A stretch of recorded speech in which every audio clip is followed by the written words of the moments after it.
আমি আসলে মূলত আগে থেকেই জানতাম যে ওখানে একটা আক্রমণ হচ্ছে।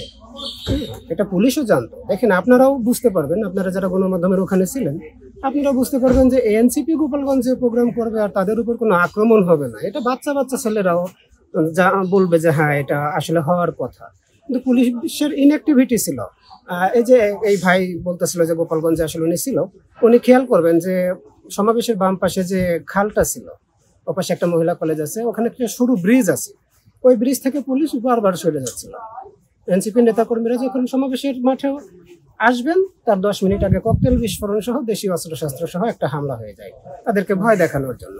এবং পরবর্তী যে হামলাটা সমন্বয় করার কথা ছিল, যারা হামলা করবে তারা হয়তো টাইমিংটা মিলাতে পারে নাই এবং সেনাবাহিনীর কল্যাণে এবং আল্লাহর রহমতে তারা কোনো না কোনোভাবে ওখান থেকে বেঁচে ফিরে।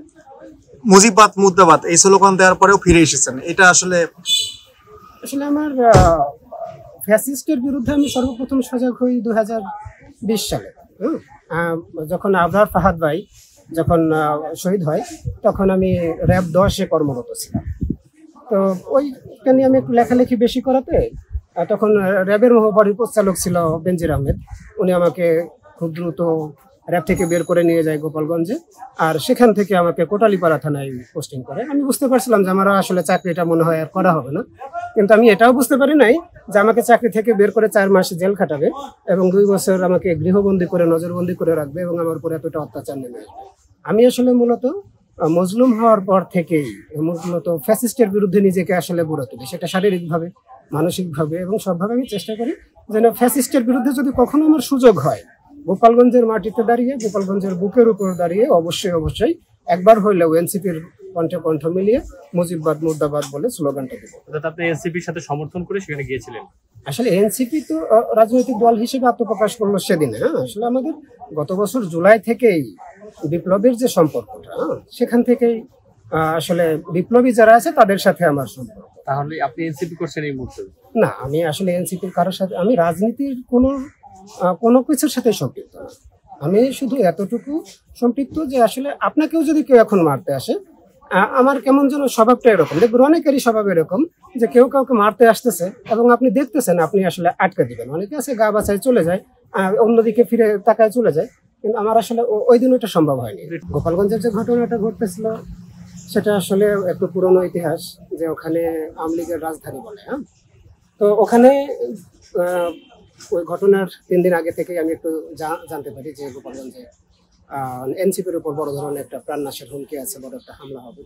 আমি ওখানে 10-12 বছর পুলিশের চাকরি করার সুবাদে, ওখানে ডিবিডিএসবিতে চাকরি করার সুবাদে আমার বেশ কিছু তথ্যপত্র এবং সোর্স ছিল। আমি জেলা পুলিশের সাথে কোনো যোগাযোগ করি না, যেহেতু আমি এখন চাকরিতে নেই। তো আমি এনসিপির সাথে যোগাযোগ করার পরে তারা বললো যে তারা এসপি স্যারের সাথে যথেষ্ট ভালোভাবে একটা মিটিং করছে এবং এসপি স্যার তাদেরকে এতটুকুই ইনশিওর করছে যে কেউ তাদের উপর আক্রমণ করবে না, এনসিপির নেতৃবৃন্দের উপর কেউ আক্রমণ করবে না। তো এটা করার পরে যেদিন ঘটনার দিন সকালে আমি ওখানে উপস্থিত হয়ে যাই। উপস্থিত হওয়ার পরে পুলিশের বেশ কিছু কর্মকাণ্ড, আমি যেহেতু পুলিশের সাথে দীর্ঘদিন জড়িত ছিলাম, পুলিশের অ্যাক্টিভিটিস নিয়ে আমাকে যথেষ্টভাবে ভাবাচ্ছিল যে আসলে পুলিশ এতটাই যদি ইনঅ্যাক্টিভ হয় তাহলে অবশ্যই এনসিপির নেতৃবৃন্দের উপর হামলা হওয়ার যথেষ্ট সুযোগ আছে। তো আমি নিজে থেকে আসলে চেষ্টা করি, একটু গেট আপটা চেঞ্জ করার চেষ্টা করি, যেন এই গেট আপ দেখলে মোটামুটি 2-4-10 জন একটু ভয় পায়। আসলে এটাও একটা টেকনিক, আপনারা জানেন। তো আমি আসলে চেষ্টা করি যে সেনাবাহিনী যতক্ষণ পর্যন্ত না এনসিপির প্রোটেকশনে আসতেছে ততক্ষণ পর্যন্ত যেন তাদের মিনিমাম একটা আক্রমণটা ঠেকে দিতে পারি, আমি সেই চেষ্টাই করছি।